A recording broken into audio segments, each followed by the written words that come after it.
Thank you very much, Sky, and the whole organizing committee for inviting me. Thank you, David, for introducing me and for already talking about the title of this section, so I don't have to tell you that I will not talk about totalitarianism and just use my precious time to talk about what I really want to talk about. What I want to do is to share with you some thoughts on the impact of sexuality and emotions for mass mobilization and fascism. Thoughts that were, of course, inspired by my reading of George Mosse years ago, and that found abundant source material when I was working on Holocaust-related topics, but also on the Spanish Civil War and other wars. One of my Urszenen, my core scenes in that respect, is to be found in the diaries of Victor Klemperer, which I assume most of you have read.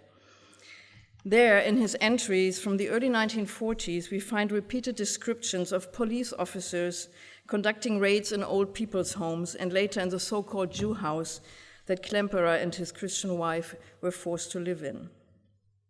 In these raids, the elderly residents, most of them female, were humiliated, harassed, beaten, and kicked. Let me quote from his entry dated May 11, 1942, one amongst many. "The tyranny grows worse with every day. House search in the Gunststraße old people's home.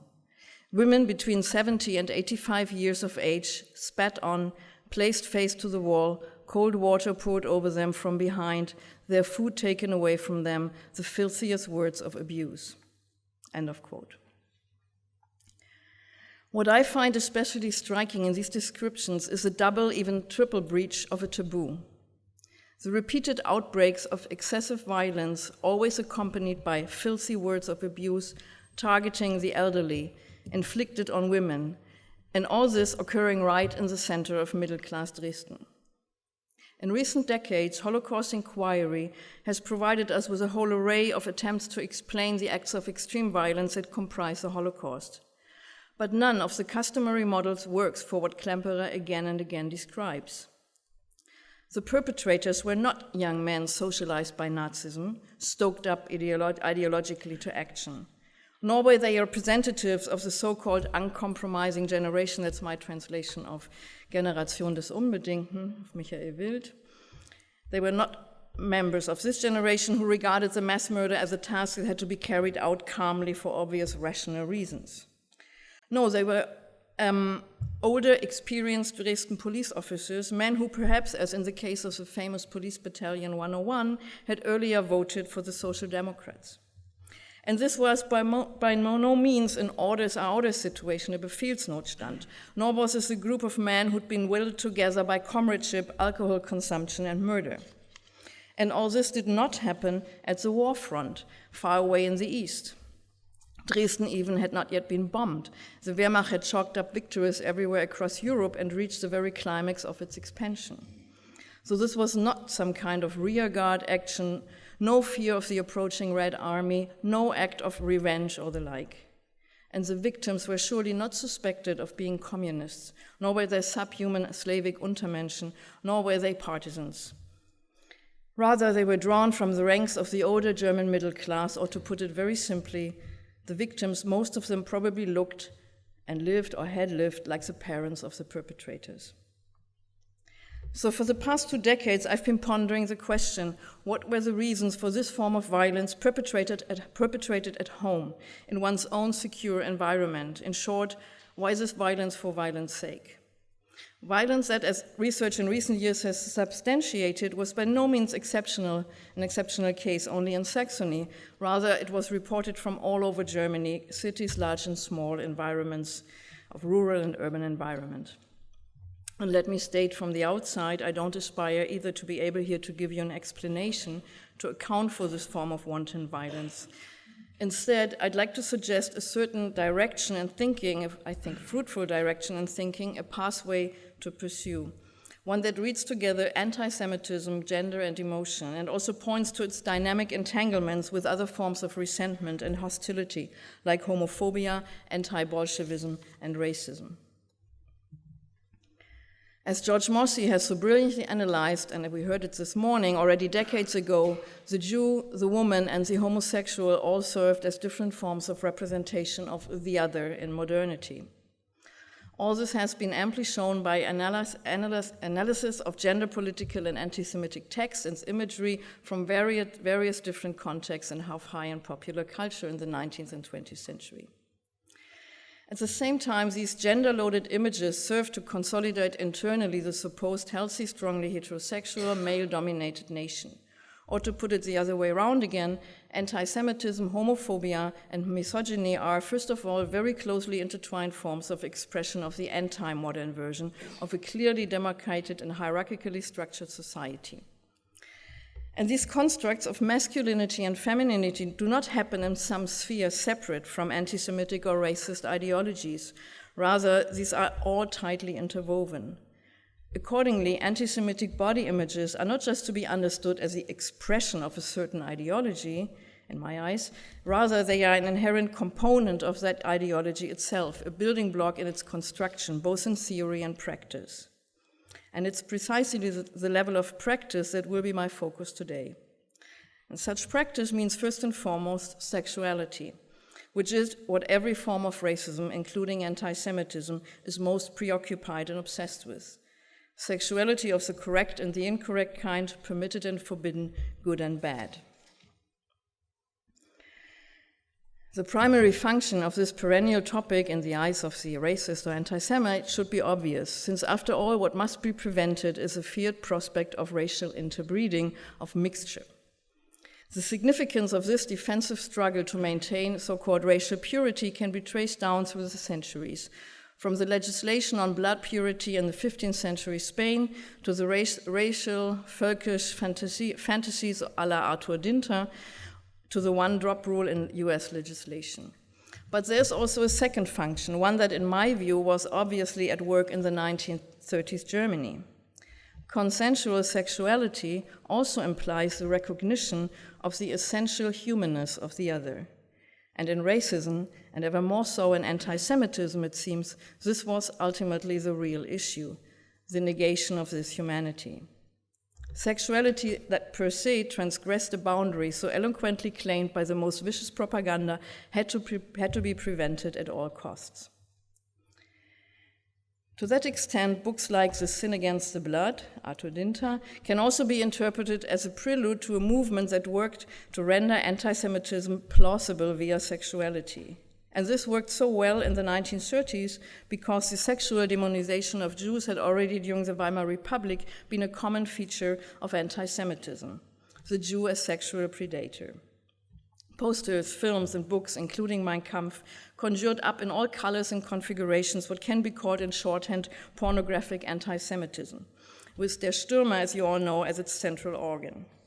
As Dagmar Herzog has shown, there was permanent talk in National Socialist Germany about sex, and this discourse always remained ambivalent in nature. At least in the regime's early years, it fluctuated between sexual outrages and pleasure, between sadism and temptation, or depending on one's taste, both at the same time. That becomes especially clear in the race defilement trials, proceedings that were initiated after the Nuremberg laws, and which the German press had a field day reporting on. The female partners of the men charged were sometimes questioned in the dock about their sexual preferences, where special weight was accorded to the proof of admission of so-called abnormal practices. In most instances, this involved oral sex. This was then described in precise detail in the press. And remember, we talk about basically local press, so people would know whom we are talking about. To that extent, these court proceedings rendered possible, as Alexandra Pritschrembel has noted, the public, quote, breaching of established rules on what was permitted to be said, which possibly was a stimulus to curiosity and sometimes also generated a certain fascination vis-à-vis the forbidden sexual relationship, end of quote. Possibly, and sometimes seemed to me here somewhat too cautious a formulation, because it was not without reason that Der Stürmer developed in the 1930s into the favorite magazine for teenagers. Its popularity with young people repeatedly attracted the alarmed attention of concerned parents and church representatives. From our perspective, the sexuality displayed each week anew was at the same time also segregated again and again along racial boundary lines, both in terms of language and in violent reality.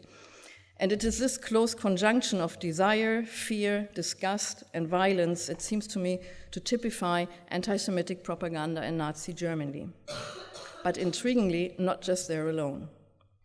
Almost the same mixture, albeit with a clear tendency towards even more violence, that is hardcore sadism, can be found in German newspapers covering the Spanish Civil War, and they attracted the same avid audience, as already some contemporary observers noted. This pornography of violence, as the British writer Gamal Woolsey has called it, obviously had a double significance. First, stories that above all provoke a sense of disgust and anxiety can at the same time serve to speak to a hidden or subconscious erotic needs or can stimulate those needs. And second, they appear to have indeed fulfilled their underlying purpose in the mid-30s, designed to direct as much attention as possible towards the looming image of the arch-enemy Judeo-Bolshevism. If in addition you bear in mind that the Spanish Civil War propaganda was occurring in Germany exactly on the same time of the massive intensification of the propaganda on race defilement, it can, I think, be asserted that the construction of the image of the Jew in Nazi propaganda was primarily built upon a subcutaneous foundation of mixed emotions of anxiety or even terror on the one hand, and some kind of voyeuristic lust and pleasure on the other.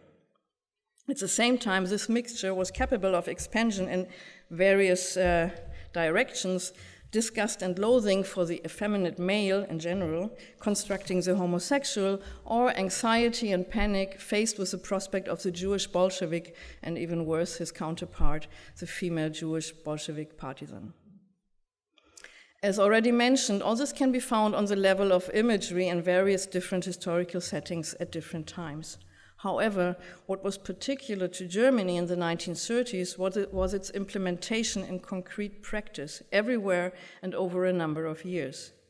In view of the sexualized propaganda before 1933, it is hardly surprising that soon after the Nazis took to power in 1933, there were already public processions in many localities, outdoor events in which persons alleged to have committed race defilement, mainly Jewish men, were forcibly paraded through the streets of their hometown to the great excitation and highly emotional involvement of their fellow citizens.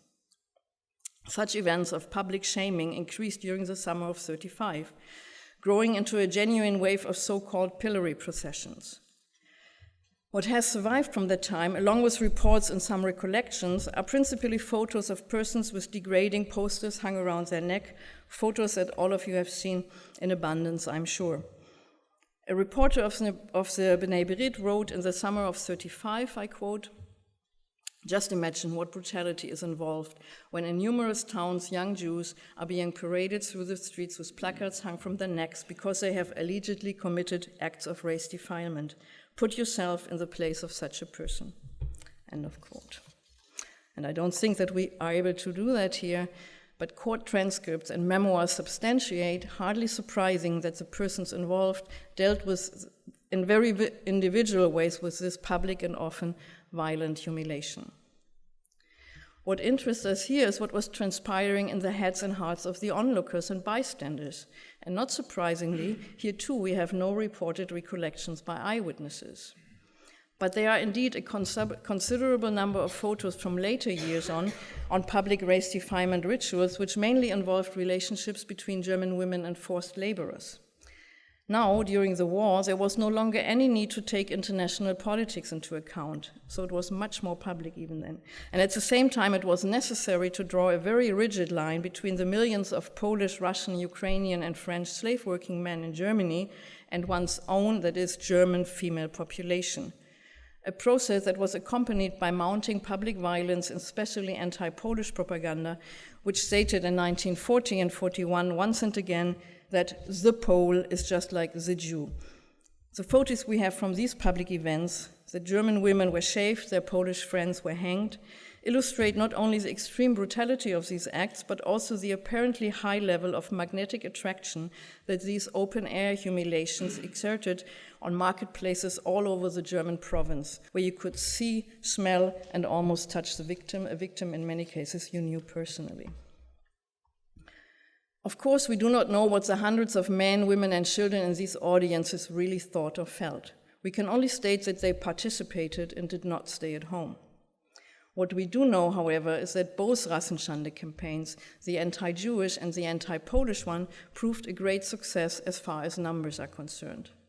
According to Robert Gilletly, more than half of the judicial proceedings for race defilement from 1935 on were based on denunciations, and this high level remained operative until the end of 1938, one might say until the orchestrated violence of November 38.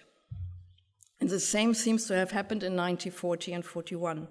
In both cases, it involved brutal punishment for an intimate act between two individuals, an act that almost always had to be reported to the authorities via complaint stemming from the immediate private sphere of those individuals. Most of these allegations were driven by emotional-laden motives desiring a harsh penalty for the person so accused. And this is not only proven by the language in the sources, but mainly by the fact that in the case of Jewish males, a substantial proportion of these allegations were already classified by the Gestapo as false or unfounded. Nonetheless, between 1935 and 1943, a total of 2,211 Jewish men were convicted as Rassenschänder and put to jail. We do not know exactly how many slave workers were condemned to death for the same crime between 1939 and 1941, but their number goes well into the thousands, or tens of thousands. In conclusion, can what I have reflected on help us now to decipher the scenes that Klemperer describes again and again, mentioned at my talk's beginning?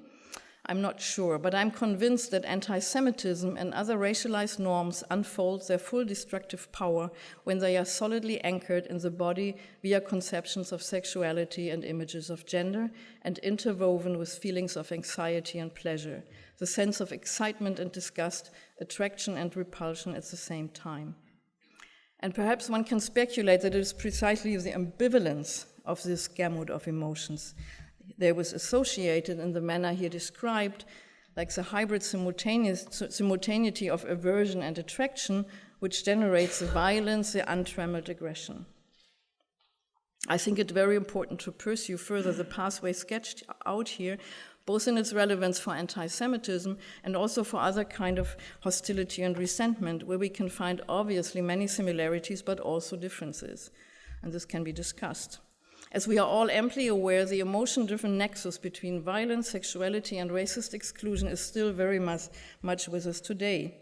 Today, the most frequent victims of violent hate crimes in Berlin are homosexual males, while the racist propaganda of the AfD and the like focuses with pleasure on sexualized violence perpetrated by refugees. See the recent election campaign for the European elections. The Berliners here will remember those posters. In the exhibition, Sticky Messages, Anti-Semitic and Racist Stickers from 1808 to the Present, organized by our Center for Research on Anti-Semitism here in the German Historical Museum, currently on display in Rendsburg, you can find, among many other things, the following sticker, I quote, "German woman, keep your blood pure. Foreigners mustn't be allowed to touch you." It's from 2016. Thank you very much.